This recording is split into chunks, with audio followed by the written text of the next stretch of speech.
আসসালামু আলাইকুম রহমতুল্লাহ। সুপ্রিয় শিক্ষার্থী বন্ধুরা, আল্লাহর এই দুনিয়ায় যে যেখান থেকে আজকের এই ক্লাসটি দেখতেছো, আমি সবাইকে জানাই দৈনিক গণিত শিক্ষা এই চ্যানেলের পক্ষ থেকে আন্তরিক শুভেচ্ছা এবং আজকের এই ক্লাসে সবাইকে স্বাগত। তো আজকের এই ক্লাসটি হচ্ছে তোমরা যারা নবম শ্রেণীতে রয়েছো, তোমাদের জীবন ও জীবিকা বইয়ের 32 পৃষ্ঠার দেখো 31 এবং 32 পৃষ্ঠার ধাপ 1 পরিবারের বর্তমান আর্থিক অবস্থা বিশ্লেষণ। আর এখানে দেখো একটি ছক দেওয়া আছে 1.4 পরিবারের বর্তমান আর্থিক অবস্থা বিশ্লেষণের চেকলিস্ট। তো এই ছকটা আজকে আমরা পূরণ করে দেখাবো তোমাদের। তো চলো আমরা আনসারে চলে যাই। এখানে দেখো নবম শ্রেণীর জীবন ও জীবিকা ছক 1.4 এর উত্তর। এখানে দেখো বলছে যে ক্রম দেওয়া আছে আর প্রশ্ন দেওয়া আছে আর প্রাপ্ত তথ্য দেওয়া আছে আর মন্তব্য। প্রাপ্ত তথ্য দেওয়া নেই, এটা আমাদের করতে হবে, আর মন্তব্য করতে হবে, এই ছকটা পূরণ করতে হবে। তো এখানে দেখো প্রথম প্রশ্ন হচ্ছে 1 নাম্বার, নিয়মিত উৎস থেকে পরিবারের বার্ষিক আয় কত? তো এখানে আমরা লিখেছি 8,50,000। আর সঠিক দিয়েছি এই জন্য যেটা আমরা যাচাই বাছাই করি এটা দিয়েছি, এই জন্য এটা সঠিক। ঠিক আছে, তো আমি এখানে একটা নমুনা আনসার দিয়েছি, প্রাপ্ত তথ্যগুলি নমুনা তথ্য। তো তুমি তোমার পরিবারের হাল অবস্থা, তোমার পরিবারের হাল অবস্থা অনুযায়ী তুমি তথ্যগুলি প্রদান করবে। তো এখানে 8,50,000 দিয়েছি, এখানে 9 লাখ হতে পারে, 7 লাখ হতে পারে, 7,50,000 হতে পারে, 6 লাখ হতে পারে, অর্থাৎ তুমি তোমার পরিবারের তথ্য অনুযায়ী তুমি দিবে। ঠিক আছে, তারপর দেখাও দুই আছে 2 নম্বর প্রশ্ন, অনিয়মিত উৎস থেকে পরিবারের বার্ষিক অর্থ প্রাপ্তি কত?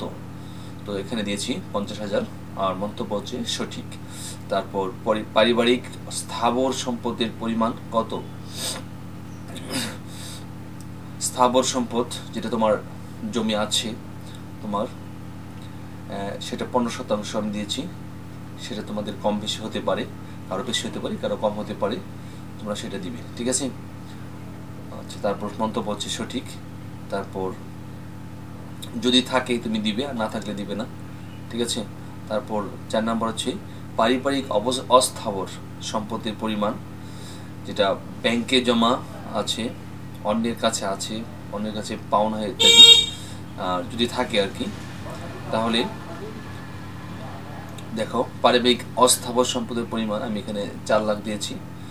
মনে করো ব্যাংকে জমা আছে, হ্যাঁ, অন্যের কাছে পাওনা, এরকম 4 লাখ দিয়েছি। আর মন্তব্য হচ্ছে সঠিক। এখানে যদি থাকে দিবে, আর যদি ব্যাংকে জমা না থাকে তাহলে দিবে না। ঠিক আছে, এটা 0 লাগবে। তারপর দেখো 5 নম্বর, বার্ষিক পারিবারিক ব্যয়। বার্ষিক পারিবারিক ব্যয় কত? এটা হচ্ছে আবশ্যক, যা করতেই হবে।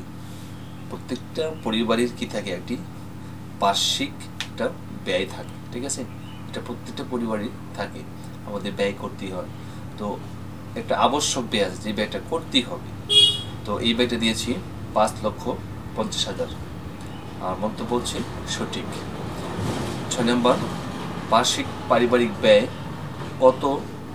এটা আকস্মিক, মানে হঠাৎ মাঝে মাঝে করার প্রয়োজন হয়। ঠিক আছে, মাঝে মাঝে করার প্রয়োজন হয়। তো এটা দিয়েছি 15,000 টাকা, মন্তব্য সঠিক। তারপর বার্ষিক সঞ্চয়ের পরিমাণ কত?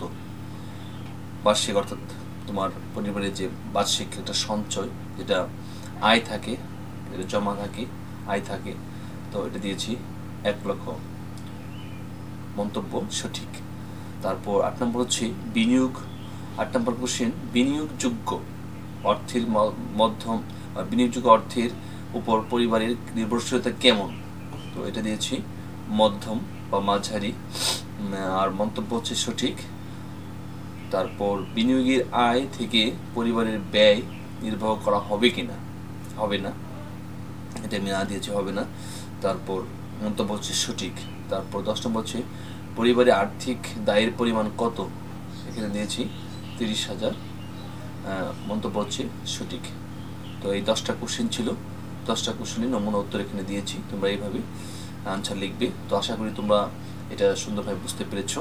তো যদি বুঝে থাকো কমেন্টস বক্সে তোমার মতামত জানাও এবং ভিডিওতে একটি লাইক দিতে ভুলবে না। আর তোমরা যারা এই চ্যানেলে নতুন, প্লিজ চ্যানেলটি সাবস্ক্রাইব করে আমাদের সাথে যুক্ত হয়ে যাও এবং পাশে থাকা বেল আইকনটি অল করে রাখো, যে কোনো ক্লাস পাবলিশ করার সাথে সাথে যেন এর নোটিফিকেশন সবার আগে তোমার কাছে পৌঁছে যায়।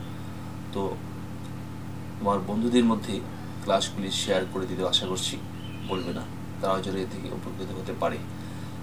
তো ভালো থাকবে সবাই, সুন্দর থাকবে, সুস্থ থাকবে, সকলের সুস্বাস্থ্য, দীর্ঘায়ু, সফলতা এবং মঙ্গল কামনা করে আজকের মতো ক্লাসটি এখানে শেষ করছি। এতক্ষণ ধৈর্য ধরে ক্লাসটি দেখার জন্য সবাইকে অনেক অনেক ধন্যবাদ। আল্লাহ হাফিজ। আসসালামু আলাইকুম ওয়া রাহমাতুল্লাহি ওয়া বারাকাতুহু।